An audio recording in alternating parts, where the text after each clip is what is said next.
आवाजाला पाहिले ते आपण आवाज तुमच्या गावामध्ये भिकारी झालेली आहे। या गुगुळपुटी गावामध्ये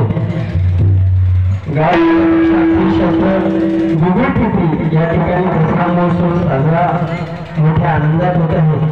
म्हणून या सर्वप्रथम गणरायाच्या चरणी मी नतमस्तक होतो आणि भगवानाला सुरुवात करतो। म्हणून सर्वप्रथम गणरायाचे या ठिकाणी एक छोटेसे मी गीत सादर करत आहे। तसं या ठिकाणी सर्वच माझ्या गुरुवर्यांनी गणरायाची स्तुती गायलेली आहे।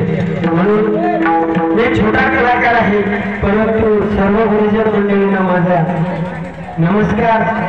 मी तुमच्या पायाला हात लावून तुम्हाला वंदन करतो। माझ्याकडून जर काही चुका झाल्या तर त्या चुका तुम्ही बदला घ्या।